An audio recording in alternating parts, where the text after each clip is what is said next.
that comes from choosing yourself and not apologizing for it. This time, My name is Oliva D. Castillo, and I'm 33 years old. After 7 months of funding what we kept calling our dream property, I got a text from my sister while I was standing in my kitchen, coffee cooling on the counter, phone buzzing once and stopping. "We're moving forward without you. This is family only." I read it 3 times, waiting for my brain to supply context that wasn't there, something that would make it not feel like a blade sliding cleanly between my ribs. It never came. Just that one sentence from Tyler, my own sister, someone I had spent years propping up, someone who, without me, would have been flat on her face more times than I could count. The betrayal wasn't subtle. It wasn't even dressed up as misunderstanding. It was a clean break. After 7 months of pouring money, time, and energy into the retreat property, she decided I was no longer part of the dream. And that line, family only, hit harder than anything else.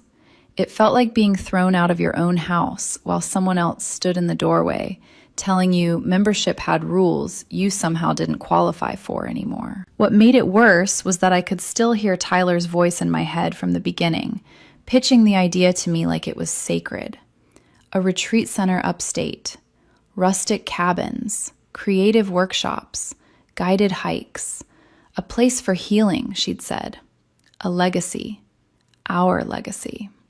Now suddenly she was moving forward without me, as if I'd just been some temporary investor who overstayed her usefulness. I didn't respond. I didn't call. I just stood there for a few minutes, phone in my hand, heart steady in a way that surprised me. Then I picked up the phone again, not to call Tyler, but my lawyer. Within 2 hours, I had a notarized withdrawal from the property deal. By midnight, I'd requested a freeze on the joint business line we'd been using to fund operations. That line existed because of my credit, my money. I had started the LLC back when Tyler couldn't even keep a checking account from overdrafting. She didn't see it coming. The next morning, when she tried to use the card for a bulk materials order, it was declined. And suddenly, the sister who didn't have time to call me before cutting me out of the project was blowing up my phone. Voicemail after voicemail, text stacking up. I didn't answer any of them. I just watched the notifications pile up like evidence. By noon, the panic escalated into emails from a lawyer named Brent, full of vague threats and dramatic demands to restore access. Tyler must have fed him a carefully edited version of the truth, because he seemed to think I was some jealous partner acting out. I didn't reply. Let them burn money on posturing. Then my mother texted. She started with guilt, slid into nostalgia, and ended with tears. "This isn't like you," she wrote. "You're tearing this family apart." I didn't feel angry reading it. I felt clear. I replied, "No, Mom. I'm just finally walking away from the fire." She never answered that. It had always been the same pattern. Tyler would screw something up, and I'd clean it up. Then somehow I'd be the problem. When she dropped out of college and tried flipping used electronics, I paid off $42,000 of her debt. She never thanked me. She just said I was the only one who believed in her, then asked for more. When she couldn't get approved for a mortgage, I co-signed. That house she bragged about online, with the fire pit and detached garage, only existed because I fronted the money and told her not to ruin it. She thought she could cut me out and I'd roll over, that I'd swallow the betrayal to keep the peace. What she never understood was that peace isn't built on keeping toxic people comfortable. It's built on leaving the chaos they create. And freezing the account was only step 1. Tyler didn't take the silence well. At first, she seemed to think I was just cooling off, that I'd eventually call, that this was one of those family blow-ups where everyone pretends nothing permanent happened. What she didn't understand, what she never understood, was that silence from me wasn't hesitation, it was calculation. By the second day, the voicemails stopped sounding concerned and started sounding panicked. Her voice shifted from forced calm to sharp edges. She accused me of blowing everything up for no reason, warned me I was going to lose everything too if I kept going. I saved every message, every word. I wanted a clean record of how fast entitlement turns into threat. Then came the emails. First, all business. Requests to reinstate the joint account to prevent delays. Reminders of timelines and commitments. When that didn't work, the tone softened into guilt. She wrote that I was leaving them hanging, that this wasn't just about me. When that still didn't get a response, the manipulation crept in. She told Mom I was devastated and needed support, tried to redirect the pressure back toward me. I didn't call Mom. I called the supplier.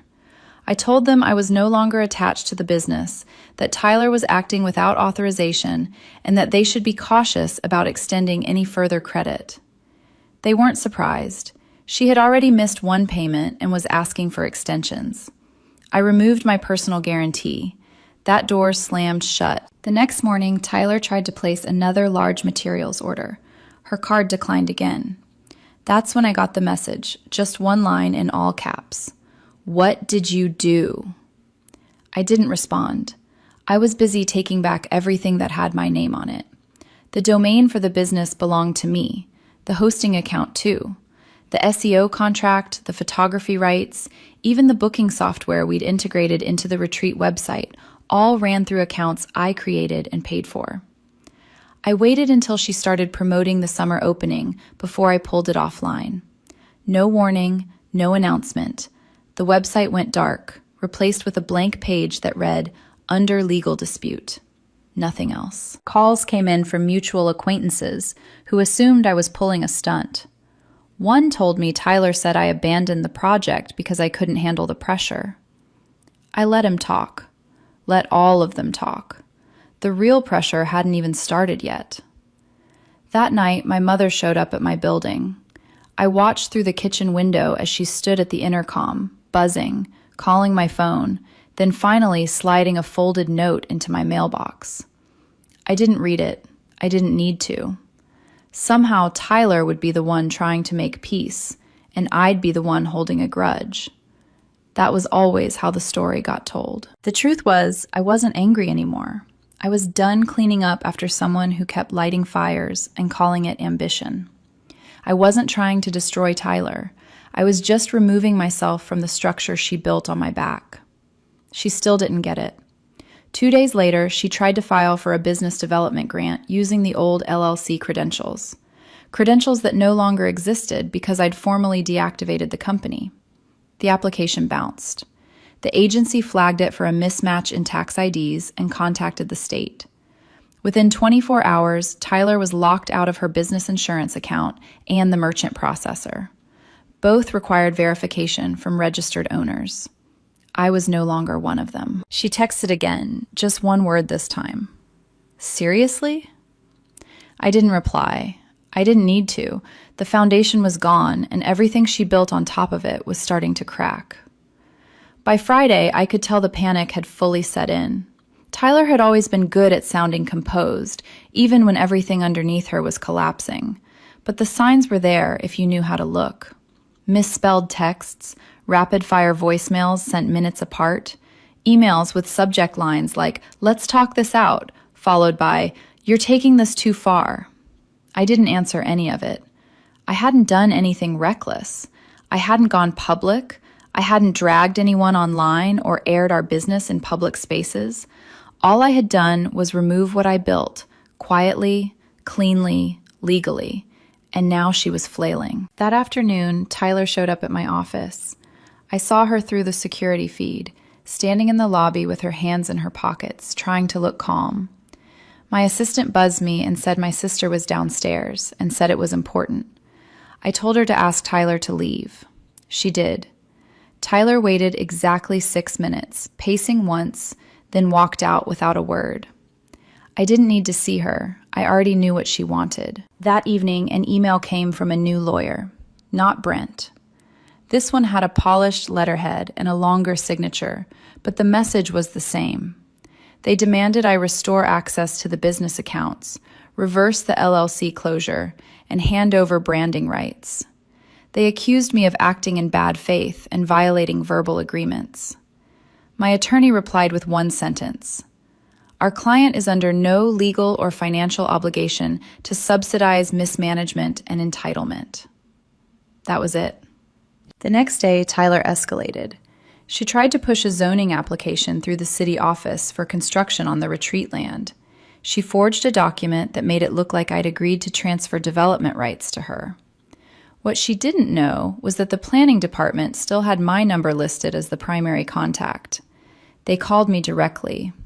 I asked them to forward the application, reviewed it, then submitted a formal fraud notification along with my withdrawal letter and supporting documentation. The application was flagged for investigation and shelved indefinitely. By Sunday, the whispers started. Family members I hadn't heard from in months suddenly felt compelled to check in. An aunt asked why I was being so cold. A cousin sent a message reminding me that Tyler wasn't perfect, but she was family. My inbox filled with reminders of how close we used to be and how worried Mom was.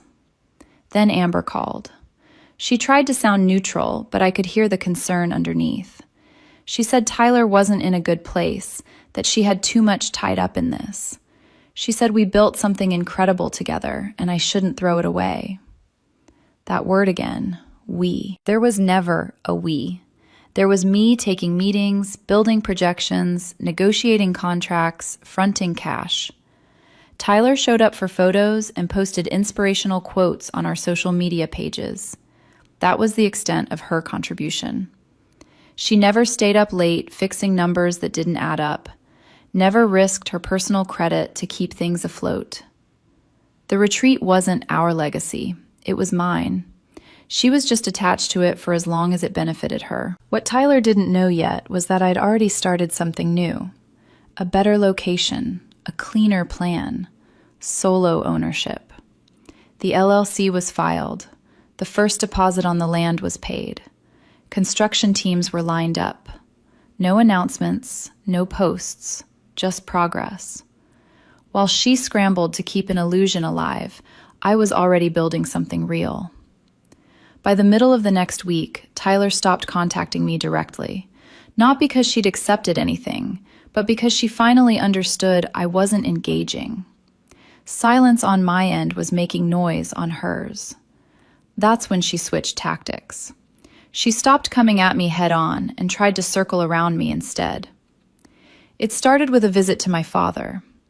We weren't especially close.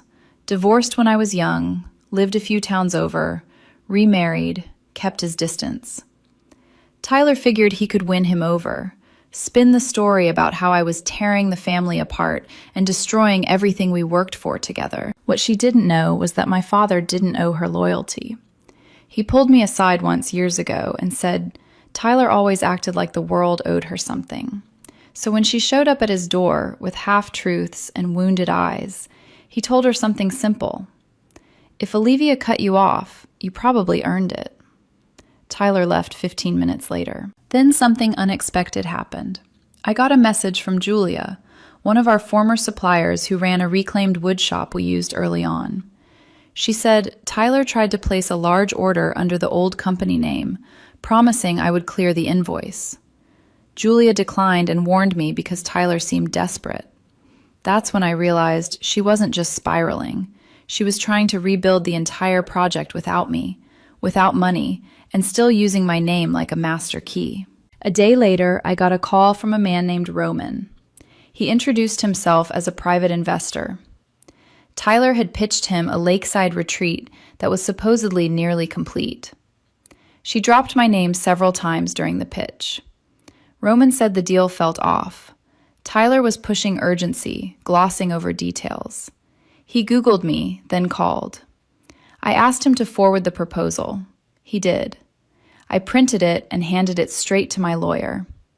Using my name and reputation to solicit investment crossed a line that couldn't be smoothed over. The cease and desist went out that afternoon, carefully worded, firm. Any further use of my identity or association with the business would result in immediate legal action. I knew it would land hard. Tyler couldn't run the story anymore. That night, my mother called again. This time she didn't cry.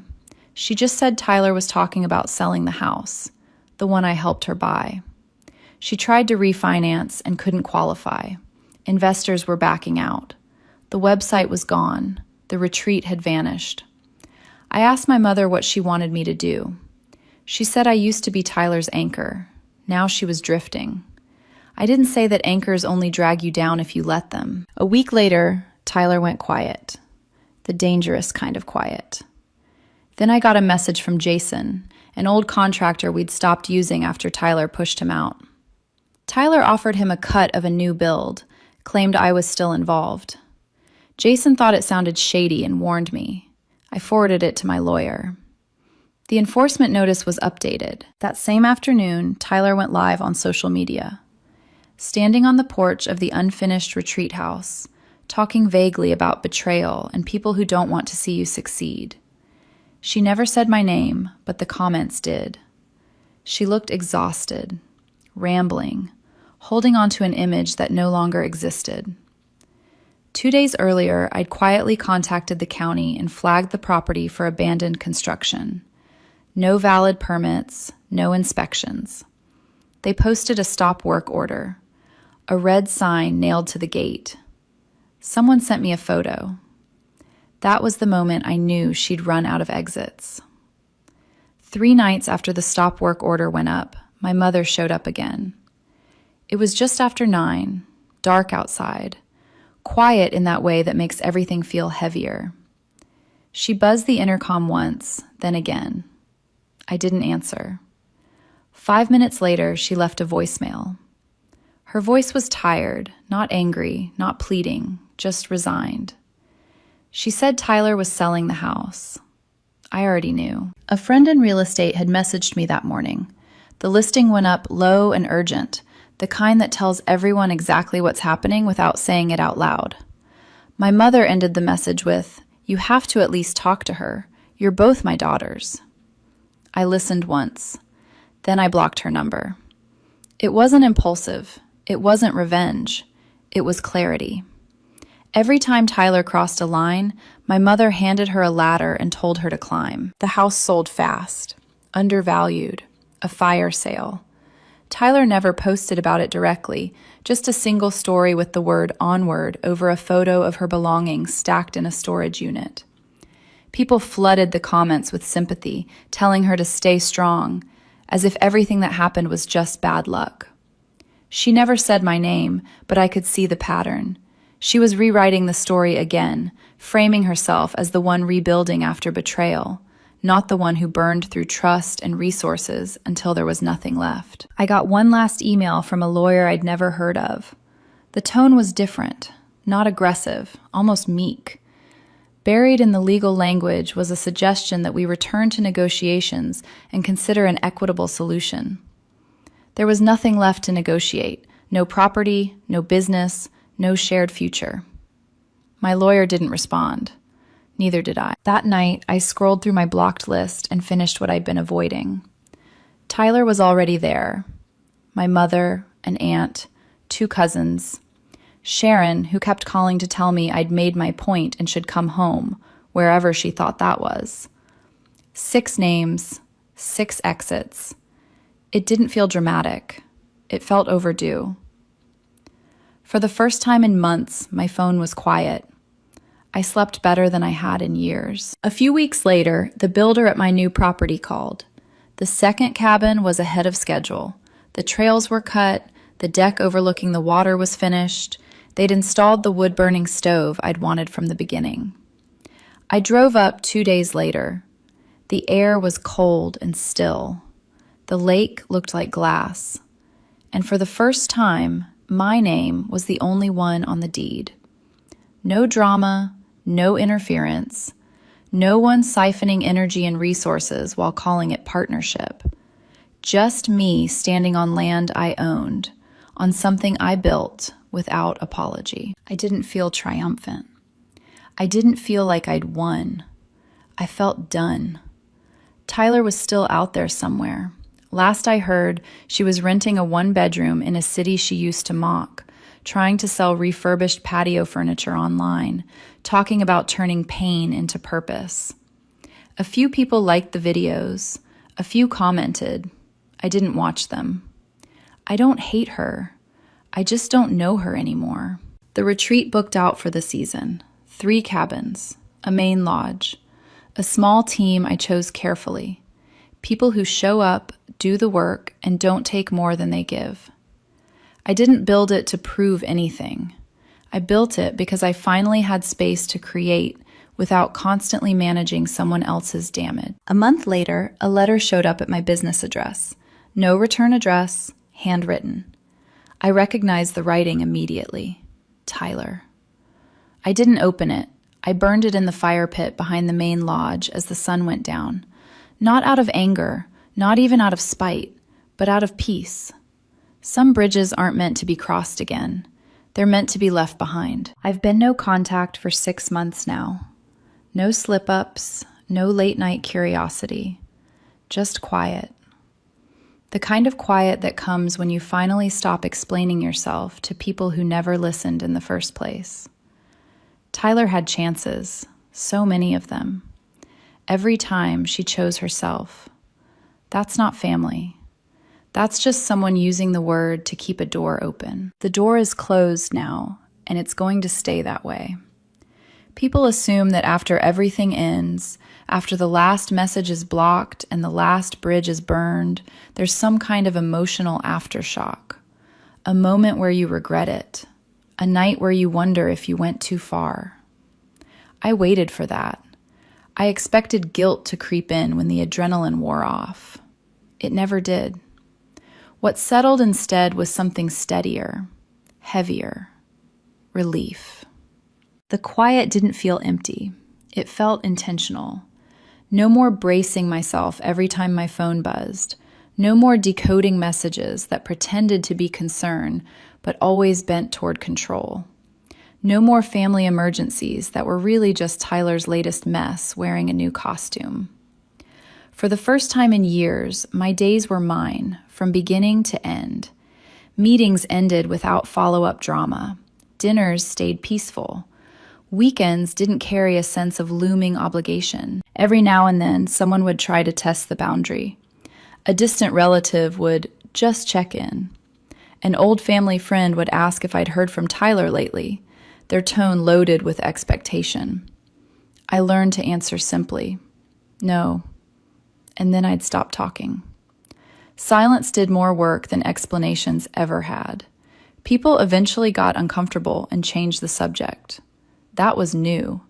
Usually, I was the one expected to smooth things over, to translate, to forgive first. The retreat filled with guests who didn't know any of that history. People who showed up tired, burned out, looking for quiet. I watched them sit by the lake at dawn, wrapped in blankets, not speaking, just breathing. I saw myself in them more than I expected. Not the version of me that carried everyone else, but the version that had finally set the weight down. The work felt clean, honest, no damage control required. One evening, after the last guests checked in, I sat alone on the main lodge deck with a cup of tea and watched the light disappear over the water. I thought about Tyler, not with anger, not even sadness, but with distance, the kind that lets you see patterns clearly. She hadn't failed because she lost the retreat, or the house, or the business. She failed because she never learned how to build anything without standing on someone else's shoulders. And I failed her once too, by making that possible for so long. That realization didn't hurt the way I thought it might. It felt like closure without reconciliation, an ending without a conversation. Some stories don't wrap themselves up neatly. They just stop demanding your attention, and that's enough. I don't know if Tyler will ever understand what really happened. Maybe she still tells it as a story of betrayal. Maybe she still believes she was entitled to everything she lost. That part doesn't belong to me anymore. What belongs to me is the life I built after I stopped trying to save someone who didn't want to be accountable. The retreat lights came on one by one as night settled in, warm, steady. I went inside, closed the door, and didn't look back.